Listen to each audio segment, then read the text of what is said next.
All right. Hello, everybody, and welcome back to the Couch Warrior podcast. It's been a while, been just about 5 minutes.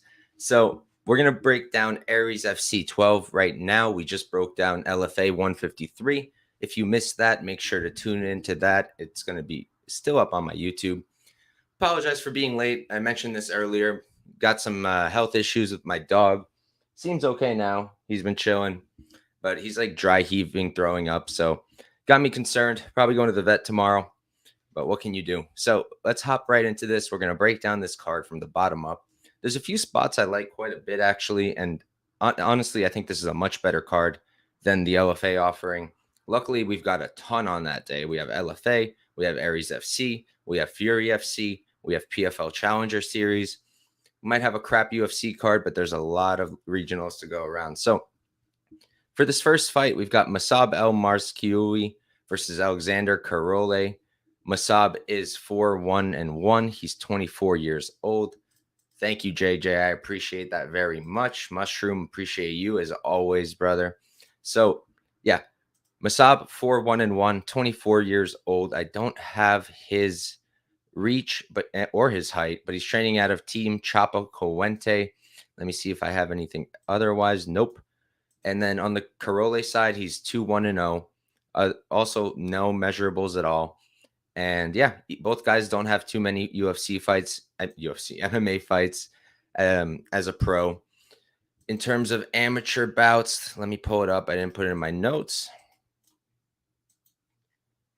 Carole does not have any amateur bouts, but he made his pro debut in 2022.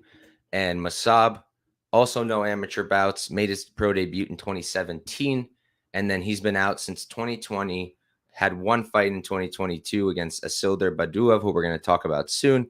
And he got Darce choked there, but that's not the end of the world. Like, we're going to talk about Badouiev soon, and he's a legit grappler. He's a legit fighter.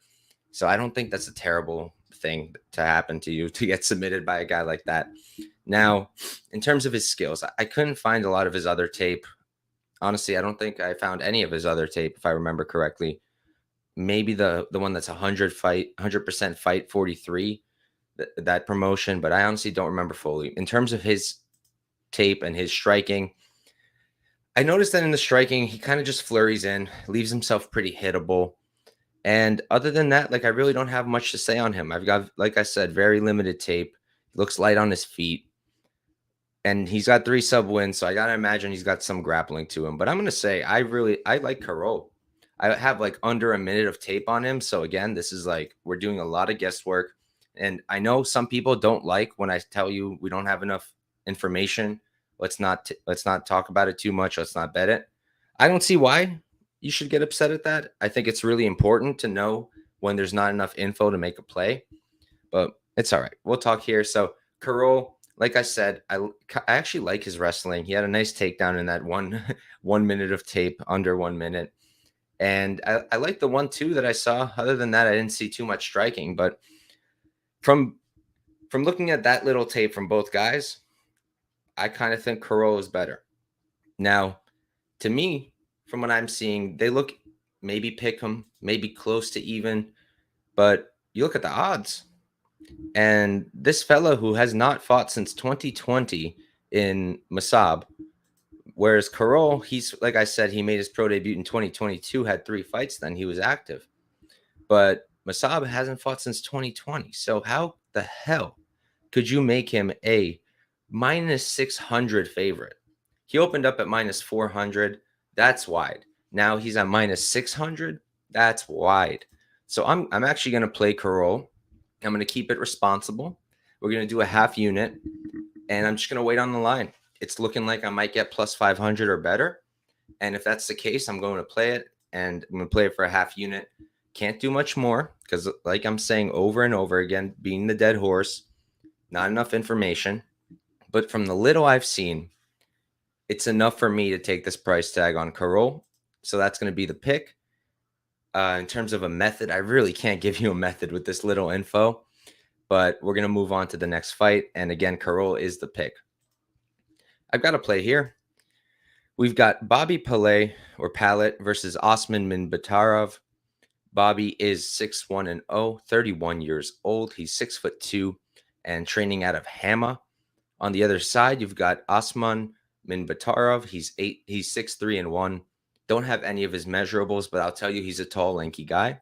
And I've got him out of Marseille Fight Club. Tommy unders. So do I. So let's talk about why, though. Now, Pallett, he actually fought in Aries FC in his last fight, and he fought a really, really tough guy. Chansagur, I'm going to pull up his name so I don't butcher it, but it wasn't a bad loss because the dude is really good. Baysangur Shamsudinov, dude is a stud. He wrestles really well, and that's how he beat Pallett. But Pallett in his own right, he's a good grappler. He's a good wrestler. And I think that he might be the better wrestler here, even though, you see this Russian name, Osman Minbatirov, and you might think he's a much better wrestler. But I don't necessarily think so. I think that Bobby Pallett might be the better wrestler. You look at Minbatirov, it's good. But like 3 of his 5 takedowns in his Sauvage fight were from caught kicks, right? He's not going to be catching Bobby's kicks and taking him down that way. Bobby's got good takedown defense. It just couldn't hold up against an elite guy in Baysangur Shamsudinov. So I like Pallett. I think he's the better striker. I think that Minbatirov has looked decent on the feet, but against not good opposition, whereas Pallett has had a little bit better of competition. So because I think he's better on the feet, because I think he can probably get the better of the wrestling exchanges and the grappling exchanges, I'm going to go with Bobby Pallett. You look at Minbatirov's takedown defense, right? Like the only one I've seen shoot on him because there's very little tape. I think one fight, Pierre Savage. He had a decent takedown defense and sprawl there, but Pierre is not good. And Pierre reversed him in round 2. So to me, Osman kind of just seems very green. I don't know how old he is. That maybe he's super young and that's why. But the pick for me is going to be Bobby. I think he's the better fighter here. And I played him at minus 150 for 1.5 units because, like I said, I think he's just going to be the better fighter here. I think he's more well-tested, and he's had the better competition. So the pick is Pallett.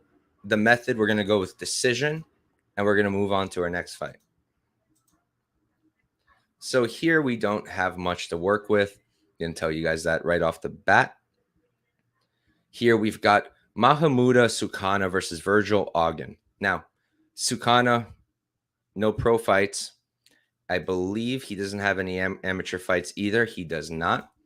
No fights at all to work with. No tape at all to work with. And he's training out of Gym Body Club. Now, Virgil, he's 3-0 undefeated as a pro. He did have a few amateur fights, but they weren't good. He went 0-3. Let me just double check that because that almost seems off. He went 0-2. He went 0-2 as an amateur. So it's not like he's some stud. But again, there's zero tape on Soukouna, so we're not going to sit here and just ramble on. Seems like a setup fight for Augen, but because we have no tape at all on Soukouna, we have no idea what he's going to look like. Not going to play it. Virgil sitting at minus 425. I just think lines like this, playing them at this level, doesn't make sense unless you're going to go with the dog. And I don't know how anybody in their right mind can take a dog that has no tape. So we're going to move on and not waste our time. If I had to make a pick, it's going to be Virgil, just because it seems like this is a setup for him. But we're going to move on. So for this fight, we've got Manuela Marconetto versus Mona Ftouhi. Marconetto is 3-2-0. She's 5'4" with a 63-inch reach, training out of Great Britain top team. Mona, she's 4-3-0, 5'3". She's 1 inch shorter, same reach. And for her, I've got, do I have anything else in my notes? No, we're going with fight sport management. So honestly, I don't think that Ftouhi, Mona, we're going to call her, should be this wide of an underdog. The odds right now are minus 400 Manuela, plus 300 on Mona. Money is coming down on Mona, and believe it or not, she actually opened at minus 280, and immediately money came in on Manuela. So I do get it. You look at Mona, and she got solid boxing. She's got a good front kick, 2 knockout wins, and good combinations, but not too much else. She's just a solid striker. Meat and potatoes, which I usually like, honestly, especially at a lower level. Meat and potatoes is better than doing some funky stuff that puts you in bad positions. Her striking defense, she holds a decent high guard, but I think she's still getting hit a lot. So I don't love her striking defense. Now her offensive wrestling, she doesn't seem to use at all. And the takedown defense certainly needs work. The ground game certainly needs work. She has lost once by submission. So I think that on the feet, she can hang. But if Marconetto decides to grapple, it's not like she's always grappling, but she can do it, and she does it pretty well. I think she can beat Mona here. I like the combinations of Marconetto on the feet. I think the striking looks really solid. I loved the 1-2. I think the output is really good. So while I think that the line did move in the right way, and I think that the opener on Mona being minus 280 didn't make much sense either, but I'm not going to play Marconetto at minus 400. Now, if I had gotten her early when Mona was the favorite, or even at Pick'em, I would have played her because I do think she's going to win. She's certainly my pick, and I think she's going to win by decision. But again, minus 400, I'm not going to play that. I'm not going to parlay that. I'm just going to watch this fight, but the pick is certainly Marconetto. I think overall she's the better fighter here. My brother, Zach, we actually just did a stream for LFA 153 on Friday, right before this. Just for you, I'll run through what I have real quick. I do not have any parlays. I don't think I'll be parlaying anything there. But in terms of underdogs, well, I played Bahram John Mashrapov, but at plus 127, but he's no longer an underdog, so I don't feel right tipping you that. And then Faria, I played him at plus 100. I like him. He's currently at minus 104. I think you can still play that, and I like that spot. I think he's going to win there. And that's all I've got for LFA, unfortunately. I'll pull it up real quick and see if I can find some parlay pieces for you. But I personally don't think I'll get to any parlays. So let's see. Who is a favorite? Not going to parlay him. Not parlaying Overig at minus 900. Definitely not parlaying Kevin Nowasic, who hasn't fought since 2018. Can't parlay Christian Turner, even though he's good, because I haven't seen tape on Lovrich. I wouldn't parlay Martinez or Brown. Hassan Zada is a decent parlay piece, in my opinion. Mashrapov at these favorite odds, I don't know if I can condone that. And Marzkioui, like I said, I'm on Faria. So, yeah, I don't have enough pieces here to parlay. But if you wanted to do a cross-promotion parlay, maybe Hassan Zada and a few guys that we're going to be talking about here, maybe you can do something with that. So I'll check the odds on the piece that I'm thinking about. And then when we get there, I'll talk about it if I like it. Yeah, so we might have something to work with. Real quick, my man, MMA Betting Prodigy, hello. Thank you for tuning in, brother. I appreciate you. Oh, man, you're taking a break from the community. I get it. Sometimes we all need a break. I've been feeling pretty burnt out myself, but I hope you come back soon. JJ saying Faria is bigger and has a better reach. Not according to Tapology. According to Tapology, she's an inch shorter. But listen, I do agree that she could find some good success on the feet. This is from Marzkioui. He's been KO'd several times too. Yeah, that's why I like Farias quite a bit. And thank you, Zach. Thanks for your support, man. Thanks for being here. So we're going to move on. The pick is Manuela, and we're going to move on to this one. So this is the other parlay leg I was talking about. I don't think him and Hassan Zada are going to come out to much. Let me pull up a parlay calculator.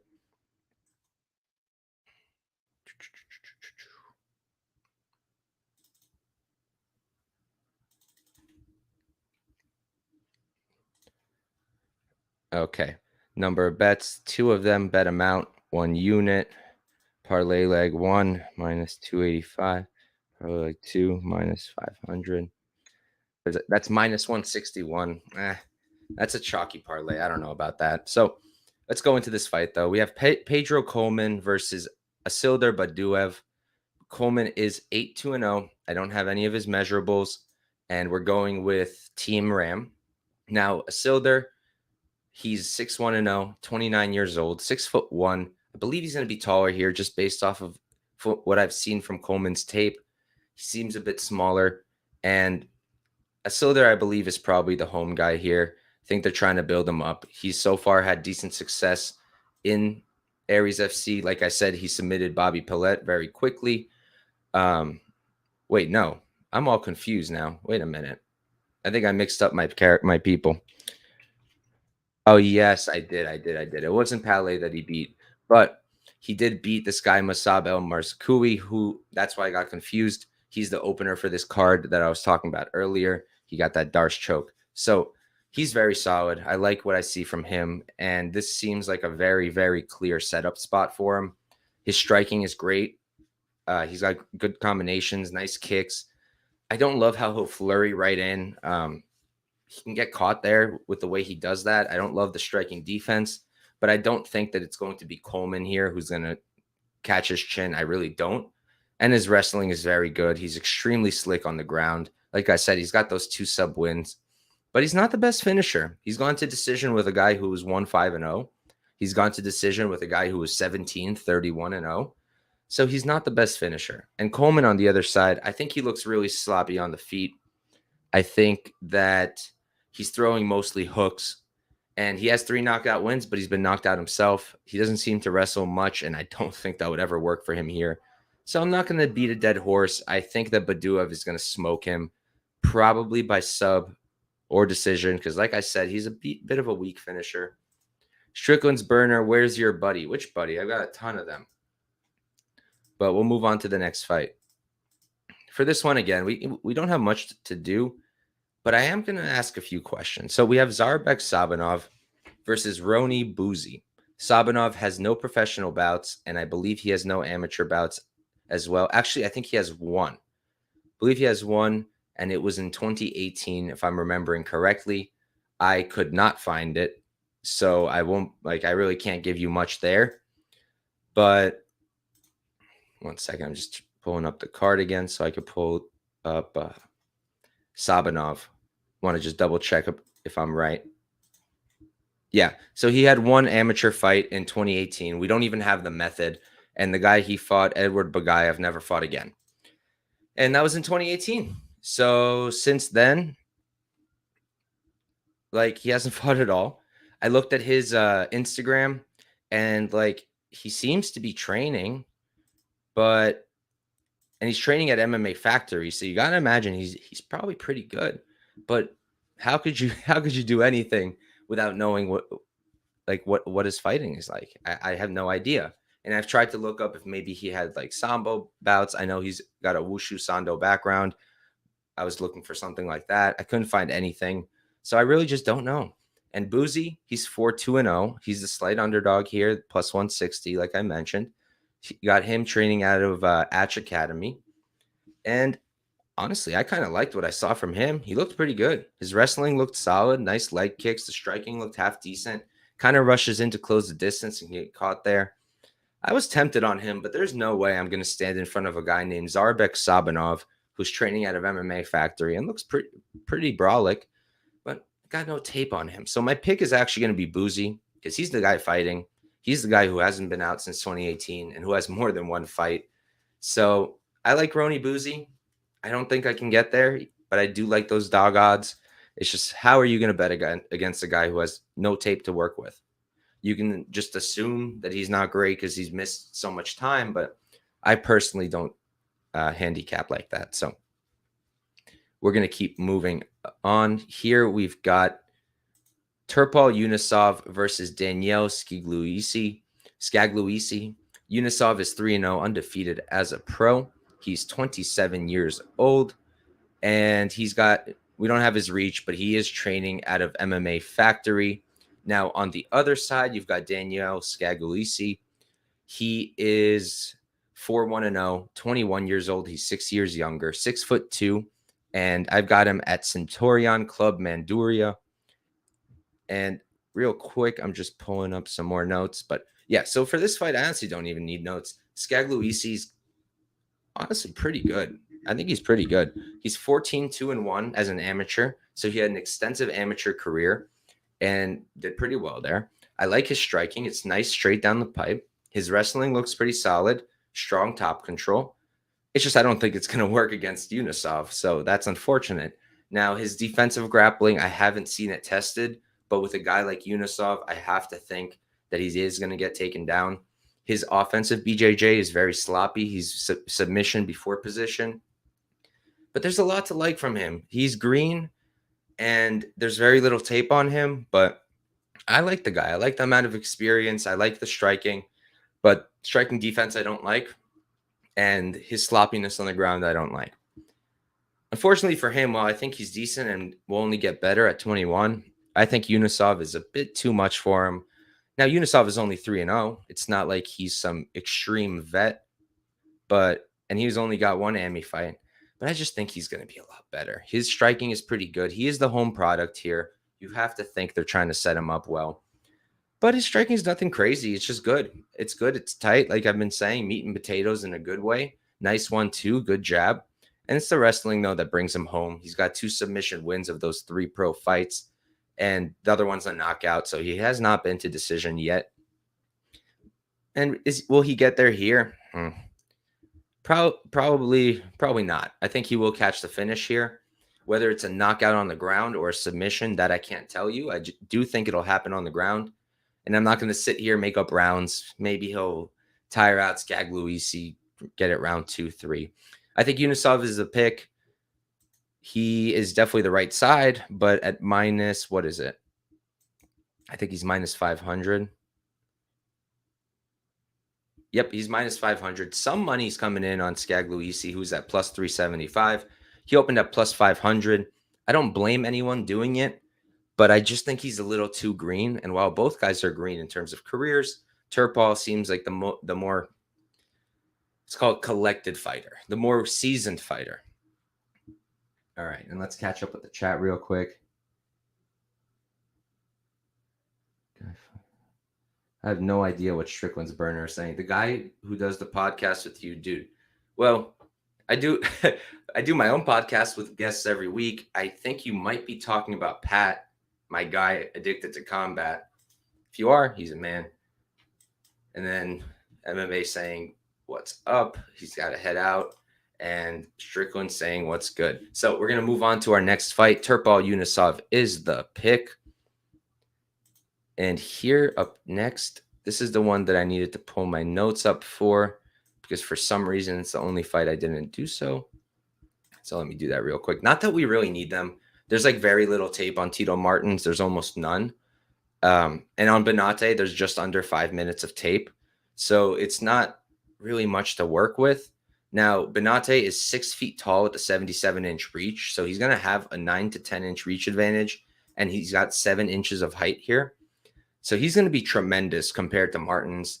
And he does have a Muay Thai background. He's a great striker. My only thing is that I haven't seen his takedown defense tested. And the only thing I've seen Martins do decent was get takedowns. So if Martins can somehow get that going, maybe he can win. Now, in terms of what I'm working with his tape, there's no actual tape on him. You have to literally go and watch his highlight reel. And that's the only thing I got that takedown from. So, of course, I'm not going to bet him off of that. Binate, he's sitting at, let me tell you, minus 500 also.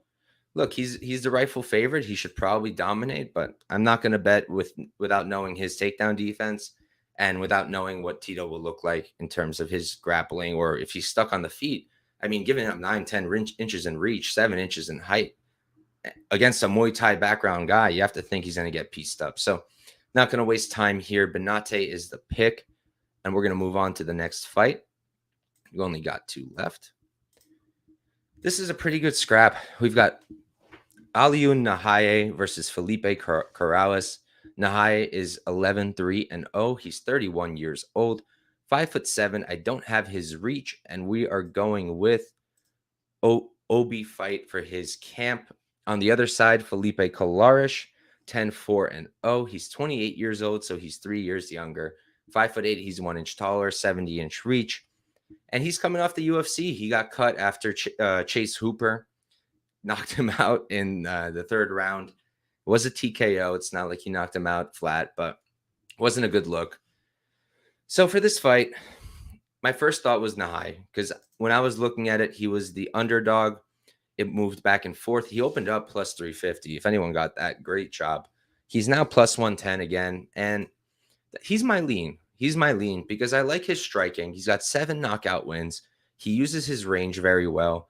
And he's, like I said, he's good at range. He's decent in the pocket. And I like that he throws his strikes straight. In terms of the takedowns, he does get his own takedowns. He does have decent takedown defense. I'm not positive if it'll hold up against Kolares. I have seen him struggle with takedowns before, and he has been submitted once. Kolares, if there's anything he can do decent, it's wrestling, but it's mostly against the fence. And I think he's fighting someone who's going to be a bit stronger than him, so he might have a hard time holding him up. And he had a 36% striking defense in the UFC. He's been tremendously hittable, and I think Nahaye is going to have the advantage there. Kolares, I don't hate his striking. I kind of like the jab and the 1-2, but I think he enters really wild, and he's going to be very hittable. If he wants to win this fight, I think he needs to grapple, but his own takedown defense isn't amazing either. 5 of 6 opponents in the UFC got takedowns against him. DeFritas, Pilarte, Jackson, Sanders, and Hooper all got at least 2 takedowns on the guy. So the takedown defense, while it's against, UFC caliber-ish opponents, I wouldn't say Pilarte's UFC caliber. DeFritas maybe. Sanders got cut, if I remember correctly. So not terrible, but not a good look.